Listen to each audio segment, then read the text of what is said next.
Hello. There we go. That wasn't a bit, that wasn't pre-planned. Welcome to the 2025 Marvel Fantastic Four London E-Prix and our pre-race team principals press conference ahead of rounds 15 and 16 of the ABB FIA Formula E World Championship here at the Excel Centre in London. On stage in front of me, our very own Fantastic Four. We've got James Barclay from Jaguar TCS Racing, Tommaso Volpe from Nissan Formula E team, Florian Modlinger from Tag Heuer Porsche Formula E team, and Phil Charles from DS Penske. And we'll start with James Barclay. The last hurrah, James, for you this season and for your time at Jaguar TCS Racing. How are your emotions coming into these last couple of races in charge? For sure, it's a special weekend. It's bittersweet, as I've probably described to a few people. It's an amazing championship. It's been an absolute honour to bring Jaguar back to motorsport and to win world championships. So, yeah, I'm treating this also like, to some degree, like business as usual, right? We've got 2 more races to go. We've got a position to really fight for in this championship in the teams and the drivers and the manufacturers. So, yeah, 2 races to really get our heads down to hopefully finish on a great high this season, and then I'll enjoy celebrating with the team, and just being with the team this weekend is going to be very special. But for sure, at the end of 2 hard races, I've no doubt, that was when I can really think about it. I feel like it might be obvious, but what's your greatest achievement while you've been at the helm of this team? The greatest achievement is just pulling together an amazing group of people and achieving some wonderful results together.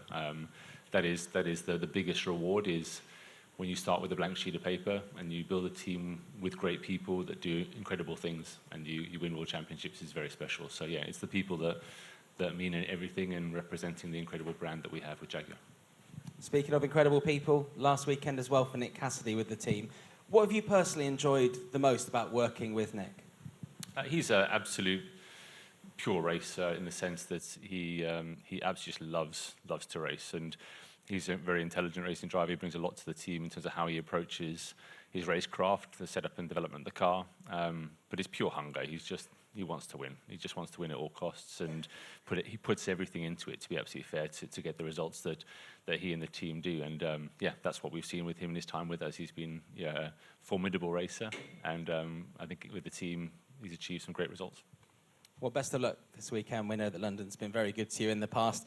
Tommaso, a small gap for you between yourselves and Porsche in the teams and the Manufacturers' Championship. How important is it for you that you have both drivers firing and scoring points this weekend? Well, it's going to be crucial. So hopefully we can reduce or even invert the gap and finish in the weekend with at least another World Championship. You're running a very striking livery that I think a lot of people have been taking photos of and sharing so far this weekend. I'm sure it'll look great out there on track. It would obviously be a great time with this livery, with the new car that we've seen, the Nissan Leaf, out there, for you to win all 3 championships this year. How much would that mean for the company as a whole at this very important time? Well, definitely, if you were to win the 3 championships, it would be an historical result also, because it's the first time you have 3 championships. So it's going to be tough, especially the team championship. The gap is very big. But as you said, we are running with this special livery because we wanted to use this last race of the season to celebrate the Nissan Leaf. We have just launched the new version, and this is the very first mass-produced electric vehicle. So we were pioneering in the industry, so we thought that if we win the Manufacturer Championship, which is the very first one, it could be a nice story to say that we pioneer also this championship. So this was a little bit the thinking behind. And how much will you be paying attention to what Florian and the team at Tag Heuer Porsche are doing this weekend? It's crucial. Last 2 races is all about, for these 2 championships, is all about Nissan and Porsche. So obviously, we have to look at each other, I guess, during the race, and adapting possibly during the race to what the other competitor is doing, for sure. And finally, we've seen celebrations already from Oliver Rowland from what happened in Berlin. He'll be crowned as the champion this weekend. What have you enjoyed most about working with Oliver since he's come back into the team? Well, definitely his performance, but no, I would say what is interesting working with Oliver, he came to the team in a moment when we were rebuilding it, and still we are. The job is not finished, and what was interesting since the day one was to hear him his feedback also, and the direction we wanted to give to the organization is not just driving our car, is also giving valuable input on the way we prepare to the races, obviously, like any other driver. But I would say that we try to go beyond that and to listen from his experience how we should optimize the way we work at the workshop as well, not just in the garage. Okay, thank you very much. Hopefully we get some more memories for you here in London this weekend. And speaking of memories for you, Florian, some great memories from last year with Pascal winning the World Championship here at Excel. Yeah, hello everyone. Clearly a very special venue, and with the memories we have from last year, which was a great success, first World Championship title for Porsche in Formula E, and also how we achieved it here. Therefore, always very happy to come back to this place and to this racetrack, and it's everything set up for an exciting weekend.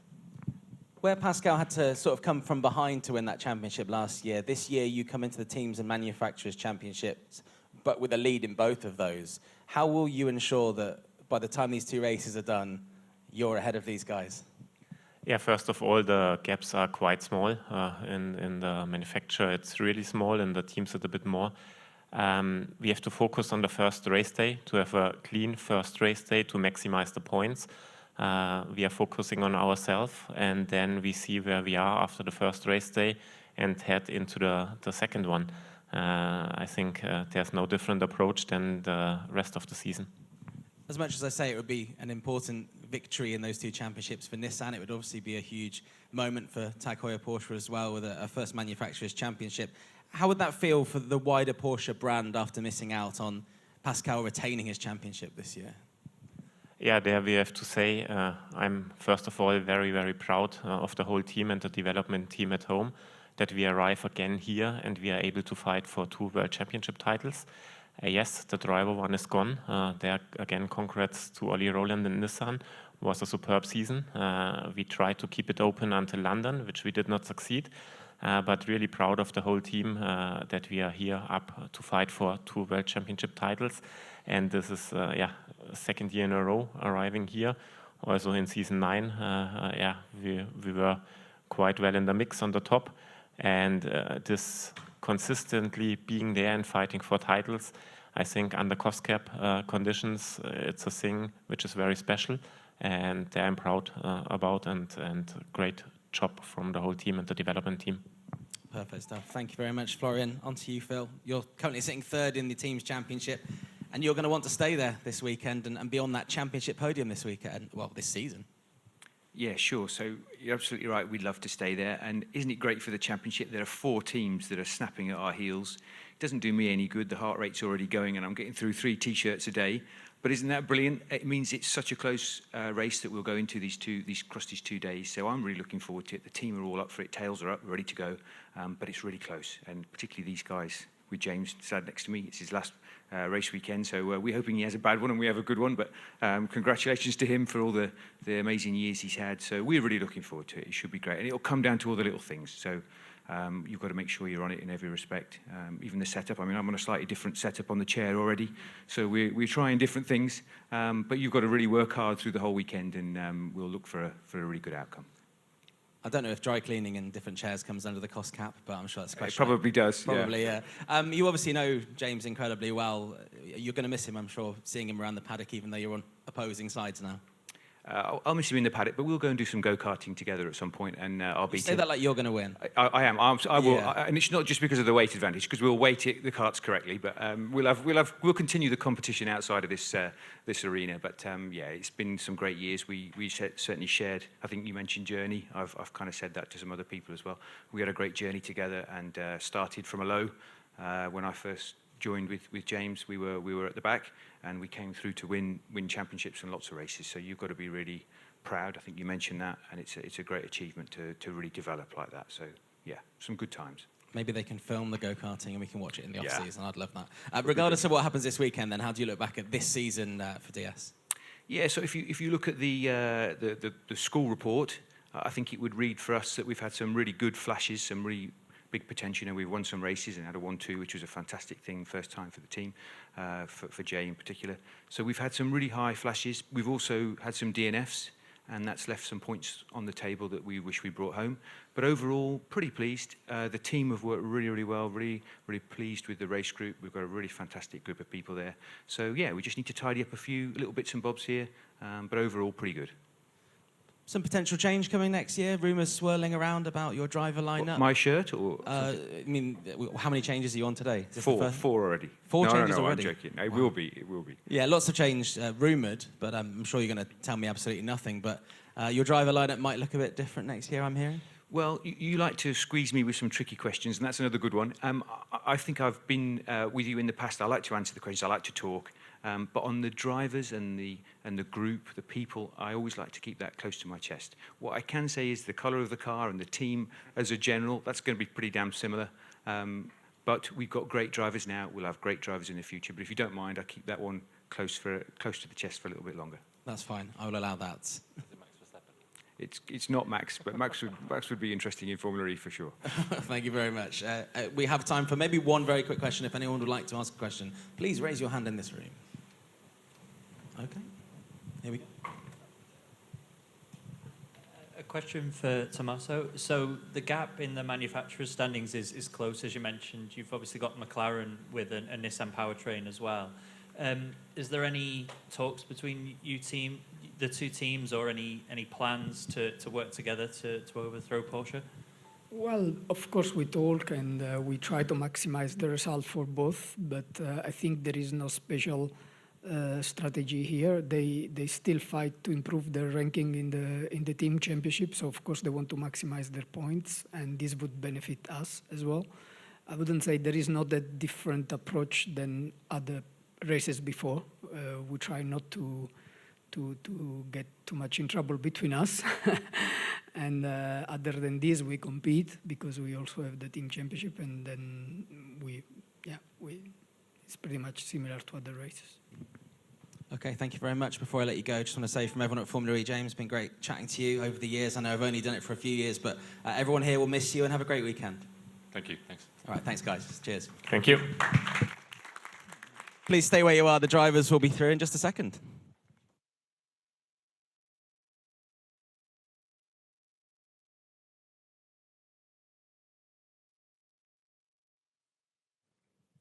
This is the pre-race drivers' press conference ahead of the 2025 Marvel Fantastic Four London E-Prix, rounds 15 and 16 of the ABB FIA Formula E World Championship here at Excel Centre in London. Not a Fantastic Four in front, but a Fantastic Three. Oliver Rowland from Nissan Formula E team, our brand new world champion. Taylor Barnard from Neil McLaren Formula E team. And of course, Dan Ticktum from Cupra Kiro. We'll start with the champ. 12 days since you clinched the championship in Berlin. What have those last 12 days looked like for you? Quite busy. Yeah, lots of events and trying to celebrate a little bit the championship, spending time with family. Also trying to prepare for this race, which is important for the team. So, yeah, I wouldn't say there's been too many celebrations yet, but I guess they're to come after this weekend. We saw Oasis was one of the ways you celebrated. We got a favourite song by Nolan Liam. There's only one answer. Bear in mind you're at Formula E. She's electric. Honestly, they were all great, but cigarettes and alcohol is probably my favourite. Yeah. Are they as good as people say they are? Yeah, honestly, it was amazing. I was expecting maybe to be not quite as good as what they were back in the day, but for me, it was every bit as good, and it was mega. There's probably some comeback reference between you and them, and we can go down, but let's not. How different is it going to be then this weekend?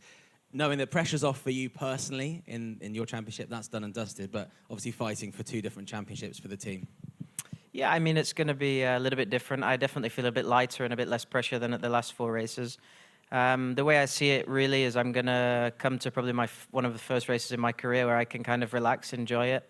In the team's championship, I feel like really we've got nothing to lose and everything to gain. So, you know, we're a little bit away from Porsche in the team's championship, but I still think it's reachable, so we'll do our best. If it doesn't happen, it doesn't happen. But, yeah, I'm seeing it as a bit of a challenge, and, yeah, looking forward to the weekend. Just looking forward to driving freely, and hopefully I can do a good job.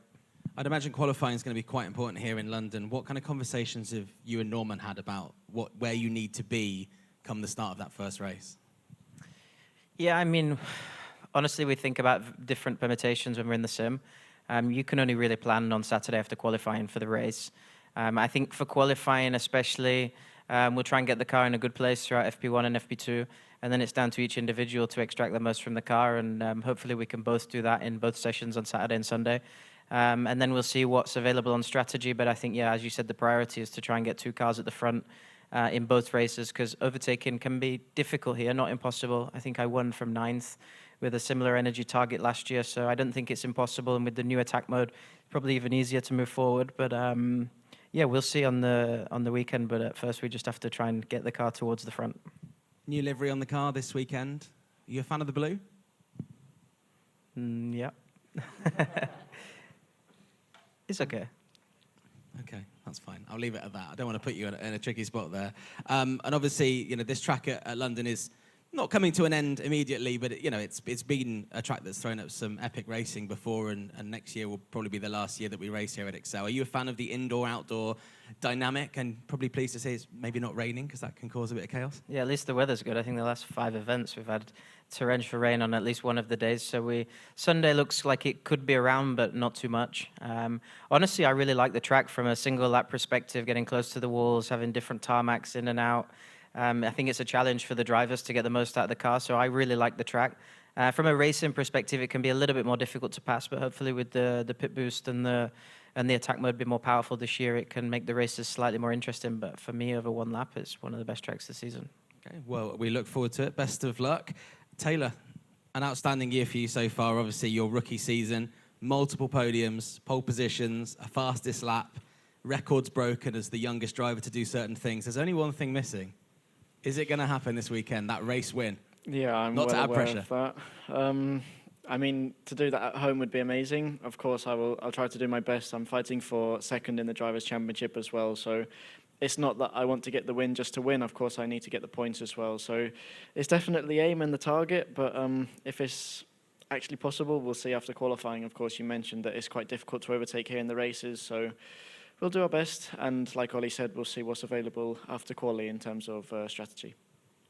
Now, you started your career in Formula E by standing in for Sam Bird last season. You've then become his teammate this season.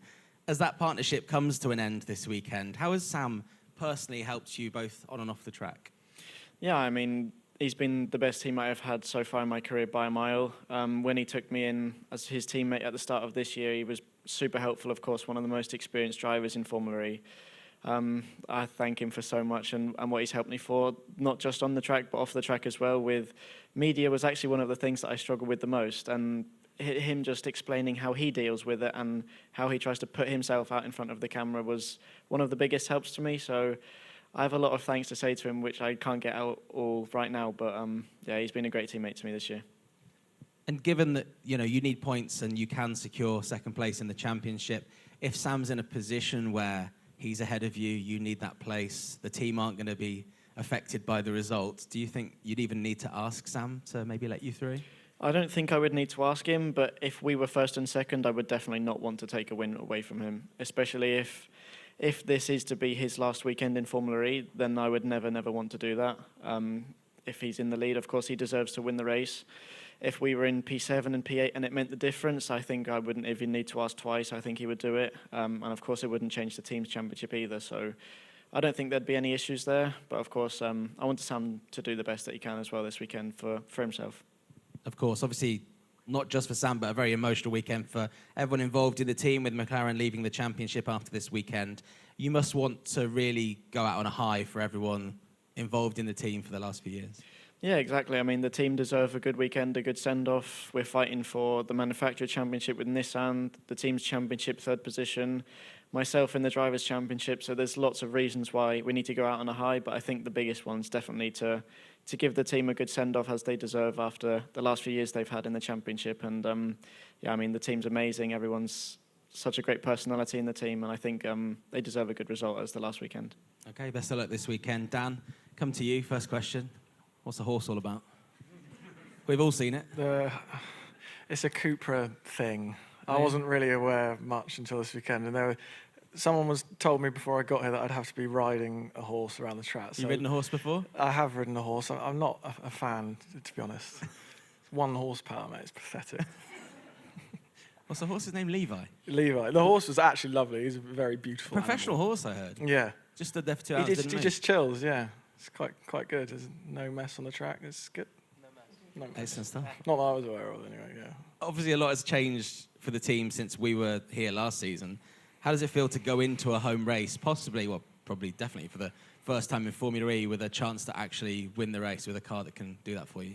Yeah, I mean, it's a nice feeling. I think on paper this has been one of my stronger tracks. I mean, not anyone really remembers because obviously I've been in a terrible car apart from this weekend. So, yeah, it's on paper I think our car is very good at the twisty street tracks. So I've always been looking forward to this one for a while, and I think this is one of my stronger tracks as well. So yeah, it's a.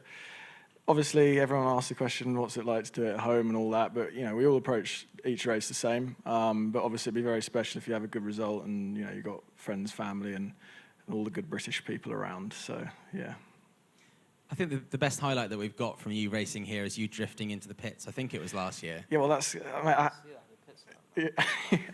Yeah, I'll probably do it. Sunday I might do like a drift lap of honour on because I need the tyres. Need to keep the tyres really. Yeah. But I mean, last year it didn't matter because we were going to be last anyway. So I just like fuck it. I'll just look at do a bit of drifting. and this highlights the maturity. I actually care now, believe it or not. Yeah, we've seen the maturity over the last 12 months. If we were to erase that highlight and maybe put a new highlight in, what kind of highlight would you want from this weekend? I think obviously the Jakarta win was very special. There was some fortune involved in that, like there are a lot in Formula E races. I think, you know, to have a win fully on merit, you know, where, you know, let's say the strategy's a bit, you know, we don't know what to do. I make a call for attack mode, sort of by myself, and, you know, overtake well, defend well, and, you know, have a race that's fully on merit, which is quite tough to do in Formula E because they're so unpredictable. But yeah, qualify top 3, I think. And try and get another win would be marvellous. We've obviously got an eye on next season already. Given the progress that we've seen this year, which has been massive for the team, what do you think is achievable with a sort of proper crack at the next season, knowing that you've achieved some big things this year and things are looking pretty good? Well, yeah, I mean, again, after Jakarta, I was actually quite frustrated because I saw where I was in the teams in the Drivers' Championship, and it was, you know, in the top 5 and. I just thought, you know, what if we'd scored a few more points and hit the ground running at the beginning of the year? So it was a tough old chore for us to do that, you know, with only 6 weeks to prepare before the season. But, yeah, I mean, I think going into next year, if we can hit the ground running a bit, yeah, I think should be more positive. I mean, back to Miami earlier in the year, I was quite unlucky with a red flag, and there's been a bit of bad luck and... You know, but look, realistically, I don't think we're the strongest team even now, but like I think we're still going to improve. I think we're getting to the top of the curve. It's going to start to tail off a little bit. But yeah, I've really enjoyed working with the team. Amazing, still quite a small team, incredible group of people, to be honest, some very talented people in there. And, you know, we've come from, you know, struggling, well, for many years, and now in a good car, and they've really done quite well this year. So yeah, it's good. I know we've got team investor Idris Elba here this weekend, and you're very keen to work with him away from motorsport. You want to make some music with him. Yeah, it's quite well known. Oh, pretty cool. Have you had time to think about what your DJ name would be alongside Idris? You asked me this yesterday. Because he's I DJ haven't. Driss. You've got you've had 24 hours. I'll think of something. You can't put me on the spot like that. It needs thought. Okay, fine. We've got time for a couple of questions. If you'd like to ask a question to any of our drivers, please raise your hand. Hi, LeftStockmanMotorsportMagazine.com. Question to Ollie. I'm sure you have seen the reports that Norman has been told, apparently, that he will stay on with the team next year. Obviously, there was quite a big points difference this year. We all know that doesn't always tell the full story. So how would you feel about another season next to Norman? I haven't seen any official confirmation, but just to point out on Norman's season, honestly, like I think he's been quite unlucky at times. He's pushed me in various free practices and qualifying where he's actually been close, particularly like Tokyo, tracks like that. So I don't think his points score really reflects his true championship position. I'm sure if you asked him, there'd be areas which he can improve throughout the season. But yeah, I think if you reference the points difference between us, I think I've been fortunate in some times and he's been unfortunate. So I think the gap itself doesn't properly show the full season. But yeah, I mean, good luck to him, and he's been a pleasure having a teammate, and we'll see what happens in the future. Thank you very much. Time for one more quick one if anyone's got a question. Okay, at the front. Dan Lloyd, Race Car Engineering. Question for all three of you. Have any of you done any early sim work on the Gen 4 car yet, or is that still? Okay. Not yet. Well, off the back of that, obviously regulations have been out for a little bit. From what you've seen and heard, what excites you about the next generation of Formula E cars now that we know a few more details about them? It's going to be a beast, I think. The simulation and the speed trace numbers I've seen, the car's going to be a proper car. So I think the pace will be arguably quicker than F2.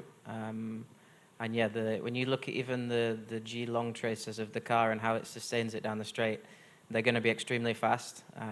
Of course, I think Formula E and the FIA need to think about which tracks we go to and how we manage the power on certain tracks maybe, but I think, yeah, it's going to be a proper racing car, and I think from a Formula E's perspective, it will put us on a map in terms of, like, proper cars.